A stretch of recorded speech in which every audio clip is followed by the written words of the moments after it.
Good morning all of you. Today I will teach you science subject chapter 15. Chapter 15 हमारा chapter है air around us, हमारे चारों ओर की जो वायु है इसके बारे में आज हम स्टडी करने जा रहे हैं। तो चलिए स्टार्ट करते हैं अपने चैप्टर को। We have learned in chapter 9 that all living things require air, but have you ever seen air? You might not have seen air, but surely you must have felt its presence in so many ways. You notice it when the leaves of the trees resulted or the clothes hanging on the cloth line shays pace on an open book begin fluttering when the fan is switched on. देखिए student, आपने chapter 9 में भी ये पढ़ा था कि सभी जीवों को वायु की आवश्यकता होती है, लेकिन क्या आपने कभी वायु को देखा है या कभी इसको फील किया है? लेकिन निश्चय ही वायु की उपस्थिति कई तरीकों से अनुभव होती है। कई बार आप बुक लेके बैठे हुए हैं, पेज आपका अपने आप ही टर्न हो जाता है। पेड़ों की पत्तियां हैं, कई बार कोई उनको नहीं हिला रहा है फिर भी वो हिलने लगती है, या कपड़े सुखाने वाले तार पर लटके कपड़े धीरे धीरे हिलते हैं। पंखे के चालू होने पर खुली पुस्तक के पेज की आवाज करने लगते हैं। वायु के बहने के कारण ही आपके पतंग का उड़ना संभव होता है। वायु के बहने के कारण ही आपका जितने भी आपके शरीर को ठंडक मिल रही है वो सब वायु के कारण होते हैं। क्या आपको लेसन 5 का क्रियाकलाप 3 याद है, जिसमें आपने रेत और बुरादे को अलग अलग क्रिया द्वारा अलग किया था, जिसमें थी एक हमारी निष्पेषण वगैरह क्रिया थी। बहती वायु में अधिक प्रभावी होती है। आपने अध्ययन किया होगा कि तूफानों के समय वायु बहुत तेज गति से चलती है। आपने देखा होगा जब आंधी तूफान आता है तो हवा बहुत तेज से बहने लगती है। कभी कभी तो ये पेड़ों को भी अपने साथ उखाड़ कर ले जाती है तथा छतों के ऊपर के हिस्सों में उड़ा कर ले जाती है। आपने देखा होगा पूरे घर में अगर धूल हो रही है, जब तेज हवा का झोंका आता है तो सारी धूल उड़ करके एक कॉर्नर में इकट्ठी हो जाती है। ऐसा आपने कई बार नोट किया होगा। चलिए तो स्टार्ट करते हैं activity 1। Let us make a फिरकी of our own following the instructions shown in figure 15.2. Hold the stick of the firki and place it in different directions in an open area. Move a little back and forth. Observe what happens. Does the firki rotate? What makes a firki rotate? Moving air is not it. Have you seen a weathercock? It's shown the direction in which the air is moving at the place. तो आपने देखा होगा फिरकी की एक लीजिएगा आप, अब एक चित्र बन में दिए हुए चित्र अनुसार एक फिरकी बनाइएगा। आप फिरकी की डंडी को पकड़िए और उसे एक खुले क्षेत्र में भिन्न भिन्न दिशाओं में रखिए। इसे थोड़ा आगे पीछे कीजिए। देखिए क्या होता है कि फिरकी घूमती है। फिरकी को कौन घुमाता है? क्या इसे वायु घुमा रही है? क्या आपने वात सूचक को घूमते हुए देखा है? यह उस दिशा में रुक जाता है जिसमें कि उस स्थान पर वायु चल रही होती है। अपनी मुट्ठी बंद करें। इसके अंदर क्या है? कुछ नहीं। इसका पता लगाने के लिए निम्नलिखित क्रियाकलाप कीजिएगा। कांच की एक खाली बोतल लीजिए। क्या यह वास्तव में बिल्कुल खाली है या इसके अंदर कुछ है? अब इसे उल्टा कीजिए। क्या अब इसके अंदर कुछ है?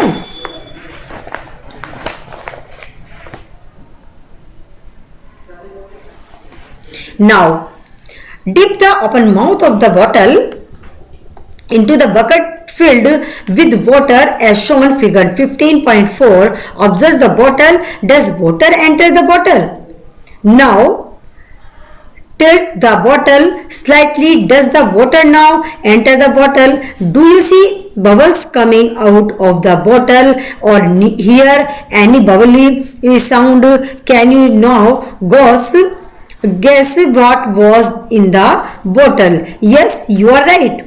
It is air that was present in that bottle. The bottle was not empty at all. In fact, it was filled completely with air even when you turned it upside down. That is why you notice that water does not enter the bottle when it is pushed in an inverted position, as there was no space for air to escape.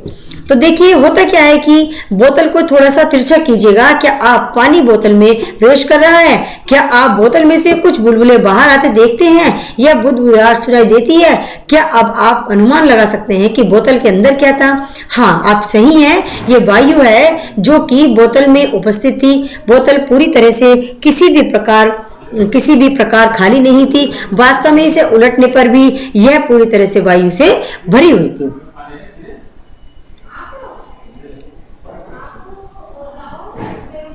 This activity shows that air occupies space. It fills all the space in the bottle. It is present everywhere around us. Air has no color and one can see through it. It is transparent. तो देखिए यह क्रियाकलाप आपको दर्शाता है कि वायु स्थान घेरती है, यह बोतल के पूरे स्थान में भर जाती है, यह हमारे चारों ओर उपस्थित होती है।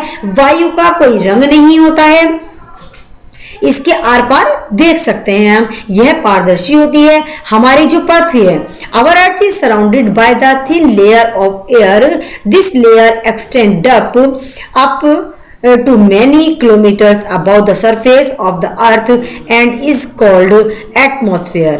As we move higher in the atmosphere, the air gets rare.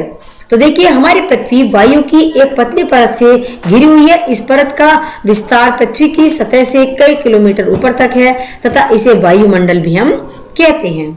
पर्वतारोही ऊंचे पर्वतों पर चढ़ते समय ऑक्सीजन का सिलेंडर अपने साथ क्यों ले जाते हैं? देखिए इसके बारे में स्टडी करेंगे हम। 15.2 what is air made up of? वायु किससे बनी है? Until the 18th century, people through the air was just one substance. Experiments have proved that it is really not so. Air is a mixture of many gases. What kind of mixture is it? Let us find out about some of the major components of this mixture one by one. तो 18वीं शताब्दी तक लोग सोचते थे कि वायु केवल एक ही पदार्थ है। प्रयोगों से यह सिद्ध हो गया है कि वास्तव में ऐसा नहीं है। वायु अनेक गैसों का एक सम्मिश्रण है। यह मिश्रण किस प्रकार का है, आइए इसके बारे में स्टडी करते हैं। नंबर 1 पर हमारा आता है वाटर वेपर। वाटर वेपर क्या है? हमारा जल वाष्प। जैसे कि we have learnt earlier that air contains water vapor. We also saw that when air comes in contact with a cool surface, it condenses of drop of water appear on the cooled surface. The presence of water vapor in air is important for the water cycle in nature. तो देखिए हमने पहले भी पढ़ा है कि वायु में जल वाष्प विद्यमान होती है। हमने ये भी देखा है कि जब वायु किसी ठंडे पृष्ठ के संपर्क में आती है तो इसमें उपस्थित जल वाष्प ठंडी होकर संघनित हो जाती है तथा जल की बूंदें ठंडे पृष्ठ पर दिखाई देती हैं। प्रकृति में जल चक्र के लिए वायु में जल वाष्प का होना, उपस्थित होना भी अनिवार्य है। नंबर 2 पर हमारा आता है ऑक्सीजन। हमारी वायु में पूर्ण रूप से ऑक्सीजन होती है, उसको एक्टिविटी 3 के अकॉर्डिंग हम देखेंगे। In the presence of a teacher, fix 2 small candles of the same length on the table. Light both the candles. Cover one of the candles with an inverted glasses tumbler. Observe both the candles carefully. Do both the candles continue to burn or go off? You must have observed that the candle covered with glass tumbler got extinguished after some time, whereas the other candles continued burning. That can be the reason for this. Think about this. तो इसमें हम देखेंगे कि आप एक मोमबत्ती जलती रहती है, बुझ जाती है। क्या गिलासों के अंदर जल का स्तर एक समान रहता है? मोमबत्ती का जलना निश्चय ही वायु के किसी अवयव की उपस्थिति के कारण होता है। क्या ऐसा नहीं है कि भिन्न भिन्न लंबाई के 2 गिलासों में अपने प्रेक्षण में कोई अंतर आता है? इसका कारण हो सकता है जलने की क्रिया केवल ऑक्सीजन की उपस्थिति में ही अपना कार्य करती है। तो हम देखेंगे क्या कि वायु का एक अवयव ऑक्सीजन है। अब वायु और इसी कारण उसके ऑक्सीजन हमारे अवयव हमारे प्रयोग में लाए गए गिलास की सीमित मात्रा में है। जब यह ऑक्सीजन जलती हुई मोमबत्ती के द्वारा प्रयोग कर ली जाती है तो मोमबत्ती अधिक समय तक नहीं जल पाती है तथा वह बुझ जाती है। इसके अतिरिक्त जैसे ही मोमबत्ती बुझती है जल ऊपर चढ़ जाता है, तथापि जल के ऊपर उठने की घटना को मोमबत्ती के गलने में प्रयुक्त ऑक्सीजन के साथ नहीं जोड़ना चाहिए।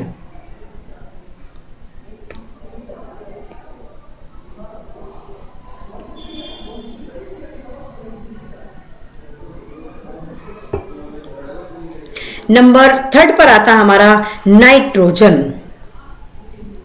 हमारी इस वायु के अंदर एक नाइट्रोजन गैस होती है जिसका पूर्ण रूपेण होता है activity 3। Did you observe that air is present in the glasses bottle even after the candle blow it out? This indicators the presence of some component in the air which does not support burning the major part of air which does not support burning candles in nitrogen।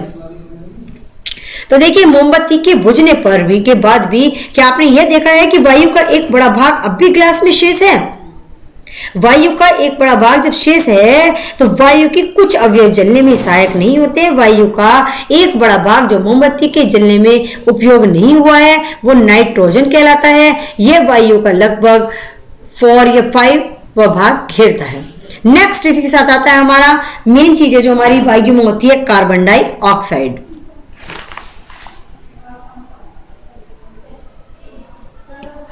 Carbon dioxide, अब देखिएगा in a closed room if there is some material that is burning you may have felt suffocation. This is due to excess of carbon dioxide that may be accumulating in the room as the burning continues. Carbon dioxide makes up a small component of the air around us। तो देखिए एक बंद कमरे में जब कोई पदार्थ जल रहा होता है तो शायद आपने घुटन महसूस की होती है। यह घुटन कमरे में कार्बन डाइऑक्साइड की अधिक मात्रा एकत्र होने के कारण हुई जो कि लगातार किसी वस्तु के जलते रहने के कारण बनती है। हमारे चारों ओर की वायु का एक छोटा अवयव कार्बन डाइऑक्साइड होता है। पादप और जंतु श्वसन क्रिया में ऑक्सीजन का उपयोग करते हैं और कार्बन डाइऑक्साइड बनाते हैं। जलने पर ऑक्सीजन का उपयोग प्रमुखतः मुख्य रूप से कार्बन डाइऑक्साइड तथा कुछ अन्य गैसें भी बनाते हैं। इसी के साथ नेक्स्ट आता है हमारा डस्ट एंड स्मोक।